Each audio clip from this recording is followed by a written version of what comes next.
Colombia.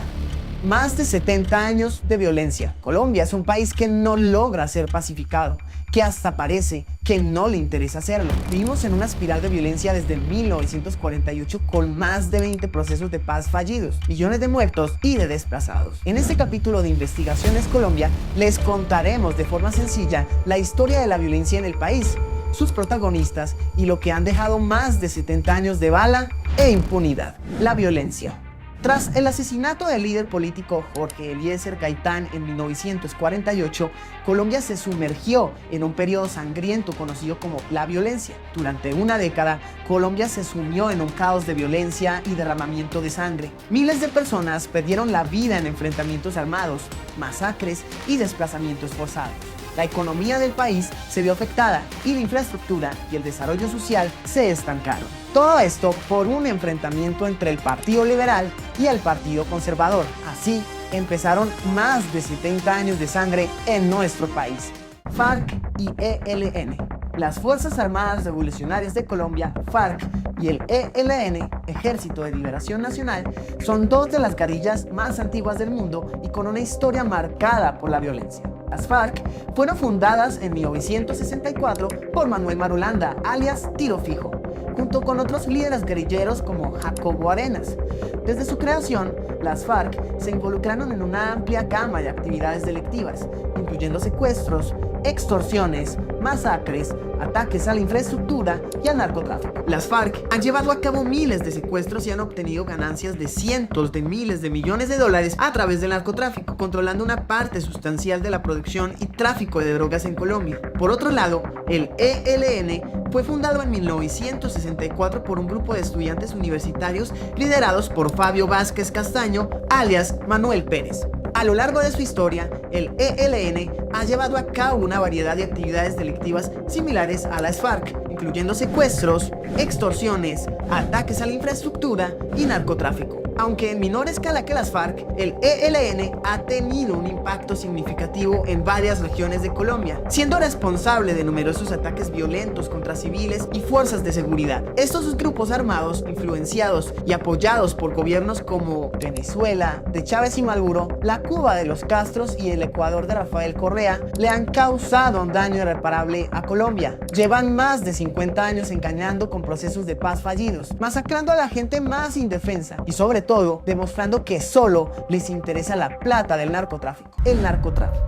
El cartel de Medellín fue fundado en la década de 1970 por Pablo Escobar, junto con otros líderes como Carlos Leder, José Gonzalo Rodríguez Gacha, alias Rey Mexicano, y los hermanos Ochoa. Controlaba gran parte del tráfico de cocaína hacia Estados Unidos y Europa, llevando a cabo una campaña de violencia extrema que incluía asesinatos, secuestros y ataques a la infraestructura. Se estima que en su apogeo, el cartel de Medellín era responsable de hasta el 80% del tráfico mundial de cocaína y generaba ingresos de miles de millones de dólares. Por otro lado, el cartel de Cali surgió como un rival del cartel de Medellín en la década de 1980, liderado por los hermanos Gilberto y Miguel Rodríguez Orejuela, José Santa Cruz Londoño y Elmer Herrera, alias Pacho. Aunque menos violento que su contraparte de Medellín, el cartel de Cali también estaba involucrado en actividades delictivas como el tráfico de drogas, lavado de dinero y corrupción. El narcotráfico parece ser la cadena perpetua de Colombia para no salir de su eterno estado de violencia.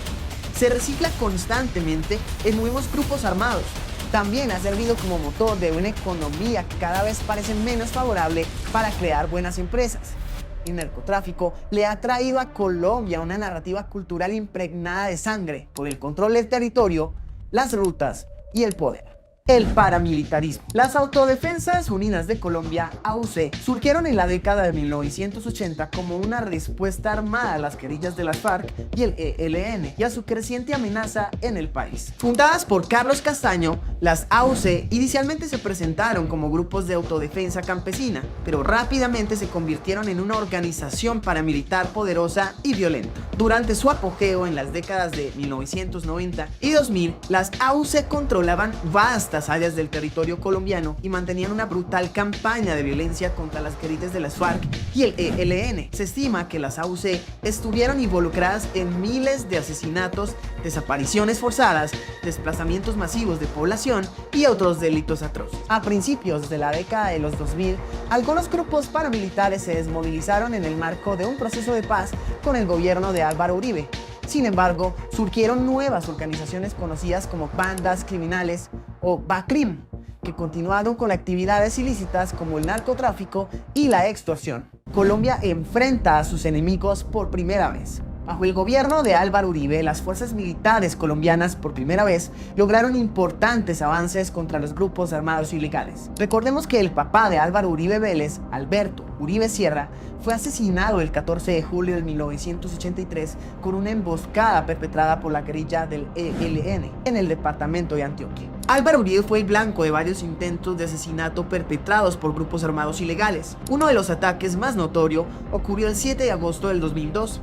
El día de su posesión como presidente, donde las FARC le lanzaron un cohete a la casa de Nariño mientras salía a saludar con su esposa y sus hijos. Bajo el gobierno de Álvaro Uribe se llevaron a cabo operaciones militares estratégicas que resultaron en la desarticulación de estructuras guerrilleras, la captura de importantes líderes y la liberación de numerosos secuestrados. Algunas de las victorias militares más destacadas durante su gobierno incluyen la Operación Jaque en 2008, que condujo a la liberación de 15 secuestrados por las FARC, incluida la ex candidata presidencial Ingrid Betancourt, y la Operación Fénix en 2008, que resultó en la muerte de alias Raúl Reyes, uno de los líderes más prominentes de las FARC en ese momento. La muerte de Raúl Reyes llevó a Colombia a un enfrentamiento público con Hugo Chávez, Rafael Correa y Daniel Ortega, conocidos defensores de guerrillas y terroristas. En este encuentro, Álvaro Uribe defendió el derecho de Colombia a defenderse militarmente. La Comisión Interamericana de Derechos Humanos rastreó casos de ejecuciones extrajudiciales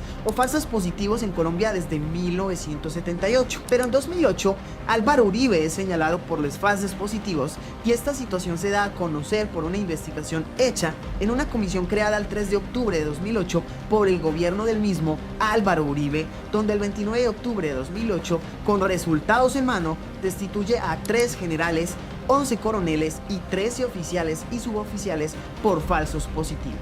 Sin minimizar las responsabilidades de Álvaro Uribe como presidente, es claro que durante su gobierno, por primera vez, Colombia se quitó la bota de las guerrillas del cuello y por fin decidió controlar el país enfrentando a sus peores enemigos. El engaño al pueblo, más años de violencia. El acuerdo de paz de Colombia firmado en 2016 entre el gobierno de Juan Manuel Santos y las Fuerzas Armadas Revolucionarias de Colombia, FARC, fue un hito histórico que dividió al país y que no ha parado el derramamiento de sangre. El acuerdo fue resultado de años de negociaciones en Cuba y en un sorprendente giro de los acontecimientos, el plebiscito celebrado el 2 de octubre de 2016, en el que los colombianos debían votar sobre si aceptar o rechazar el acuerdo, resultó con la victoria del no. A pesar de eso, Juan Manuel Santos y las FARC, bajo Rodrigo Londoño alias Timochenko, ratificaron el acuerdo, desconociendo el voto de la mayoría de Colombia. Sin importar que lograron imponer el acuerdo a las malas, los grupos armados de las FARC, el ELN y las bandas criminales continúan asesinando y disfrutando de los millones de dólares de narcotráfico. Recordemos que este fallido acuerdo le mereció el Premio Nobel de Paz a Juan Manuel Santos, pese a que desconocieron el voto de la mayoría y solo han traído a Colombia más episodios de violencia, de violaciones de derechos humanos, de desplazamientos forzados, de asesinatos de civiles y de líderes sociales. Todo esto de los enemigos que siempre ha tenido este país: las FARC, el ELN y las bandas criminales.